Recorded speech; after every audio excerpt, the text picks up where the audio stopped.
আসসালামু আলাইকুম, আমি তানভীর আহমেদ আপনাদের স্বাগত জানাচ্ছি ম্যাথমেটিক্যাল অ্যানালাইসিস ফর কম্পিউটার সায়েন্সের ভিডিও টিউটোরিয়াল সিরিজে। তো গত লেকচারে আমরা দেখেছিলাম যে 2টি নাম্বারের এডিশন, তার সিমুলেশনটি দেখেছিলাম আমাদের থিওরেম অনুযায়ী। তো আজকে আমরা তার অ্যালগোরিদমসটি দেখব। তো আমাদের এখানে অ্যালগোরিদমের শুরুতে যে দুটো জিনিস আমরা নিব সেটা হলো এ এবং বি, দুটি ইন্টিজার, এবং এ এবং বি দুইটি কী থাকবে, বাইনারি এক্সপ্যানশনে থাকবে, অর্থাৎ 0 1 বিটে তৈরি করা থাকবে, এ এবং বি উভয়ই। আচ্ছা, তারপরে আমরা কি করেছিলাম যে নাম্বারটি আমাদের যে এ এবং বি ছিল, আমরা যদি আরেকটু দেখি, 1110 এবং 1011, এই দুটো ছিল আমাদের পূর্ববর্তী লেকচারের ক্যালকুলেশনটা। আচ্ছা, এখন আমরা যদি এই দুটো জিনিস দিয়ে একটু দেখতে যাই, তো আমরা কি করেছিলাম, সর্বপ্রথম 0তম বিট থেকে শুরু করেছিলাম এবং সর্বপ্রথম আমাদের ক্যারি ছিল কত, যখন আমরা শুরু করি তখন আমাদের ক্যারি ছিল 0। তো আমরা যখন অ্যালগোরিদমটি শুরু করব বা কোডটি শুরু করব তখন আমাদের প্রথমে ক্যারি থাকবে কত, 0, এবং এন অর্থাৎ এখানে কতগুলো বিট রয়েছে, আমার এখানে 4টি বিট রয়েছে। তার মানে আমি 0 থেকে 3 পর্যন্ত আমি লুপ চালাবো, 0 থেকে 3 পর্যন্ত।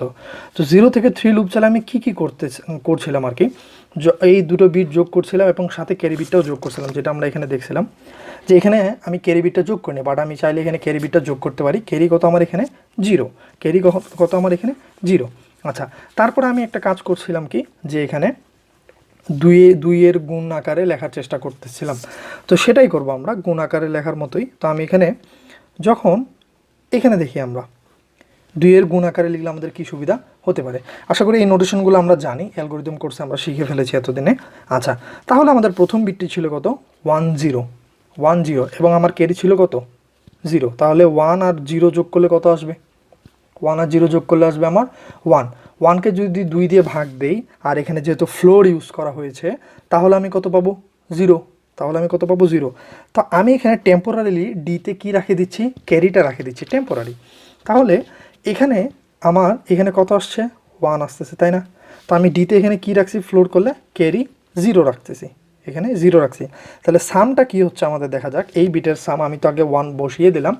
এখানে আমি ফর্মুলাতে কি দেখাচ্ছে, 3টা বিট যোগ করবো, অর্থাৎ ক্যারি বিট সহ মাইনাস কী করবো, 2D। আমরা জানি এখানে আমার ডিতে কত আছে, প্রথম বিটের ক্ষেত্রে ডিতে রয়েছে 0, প্রথম বিটের ক্ষেত্রে আমার ডিতে রয়েছে 0। এখন এর সাথে 2 গুণ দিলে কত আসবে, 2D = অলসো 0। তাহলে আমার এই 3টা যোগ করলাম, মানে ক্যারি সহ 0 0 1, সেটা থেকে আমি পাচ্ছি 1 থেকে 0 বাদ দিলে কত পাবো, 1ই পাবো। তাহলে আমি এখানে বসাচ্ছি কত, 1। এগুলো আমরা করেছি, জাস্ট খালি এখানে জাস্ট ফর্মুলাটা আমরা একটু দেখলেই বুঝতে পারবো, এই ফর্মুলা অ্যালগোরিদমটা দিয়ে দেখলেই বুঝতে পারবো যে আসলে জিনিসগুলো কীভাবে হয়। আচ্ছা, তাহলে আমার যখন সাম তৈরি করা হয়ে গেল, তখন আমার এই যে টেম্পোরারি ক্যারিটা আমি সিতে রেখে দিলাম। এখন আসি আমার তার সামনের বিটটি কত, আবার যোগ করব 3টা বিট মানে কি একটা ক্যারি বিট সহ। তো আমার এখানে সি এর ভ্যালু ছিল কত, 0। এখন আমার এ আর বি এর ভ্যালু কত হয়ে গেল, 1 হয়ে গেল। 1 1 প্লাস 0 মানে 2কে 2 দিয়ে ভাগ দিলে কত পাবো, 1। ফ্লোর করলে 1 পাবো। তাহলে আমার টেম্পোরারি ক্যারি কত এখানে, 1। এখন আমার ডি এর ভ্যালু কত, হয়ে গেল 1। তাহলে 3টি যোগ করলে এবং ডি এর ভ্যালু 1 মানে সি এর ভ্যালু সহ যোগ করলে আমি এখানে পাবো 2 আর ডি এর ভ্যালু 1। তাহলে এখানে পাচ্ছি আমি 2, এইখান থেকে ডি এর ভ্যালু যেহেতু 1, 2 - 2, তার মানে কত আসতেছে আমার এখানে, 0 আসতেছে। তার মানে আমার এই যে এস জে এখানে কত হবে, আমার 0, এস জে হবে আমার এখানে 0। এখন আমার ডিতে যে টেম্পোরারি ক্যারি আমি 1 রেখেছিলাম, সেটা আমি এখন সিতে রেখে দিলাম, যেহেতু আমি এটা পরবর্তী বিটের জন্য আমি এটা কাজে লাগাবো। আচ্ছা, এখন আসি আমাদের যখন এস এর ভ্যালু, আই এর ভ্যালু কত হয়ে যাবে, জে এর ভ্যালু হয়ে যাবে এখন 2, এটা 0, জে এর ভ্যালু হয়ে যাবে 2, 0 1 2 3।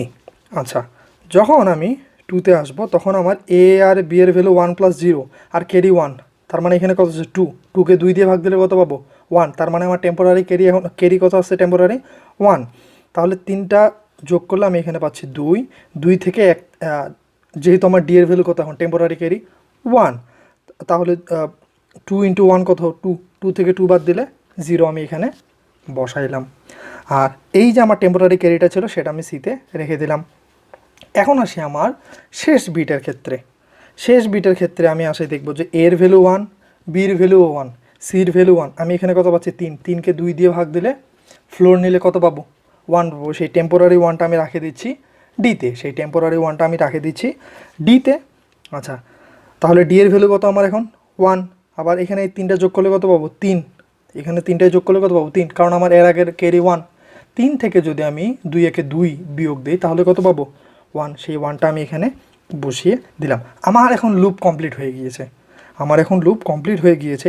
বাট এই যে আমার সি এর ভ্যালুটি কত রয়েছে এখনও 1। তো এই লুপ কমপ্লিট হওয়ার পরে আমি সি, এই যে লুপ কমপ্লিট হওয়ার পরে আমি সি এর ভ্যালুটি কোথায় বসিয়ে দিলাম এস অফ এন এ, অর্থাৎ এন এর ভ্যালু এখন কত 4। তারপর আমার ফাংশনটা রিটার্ন করবে 0 থেকে এন পর্যন্ত বিট।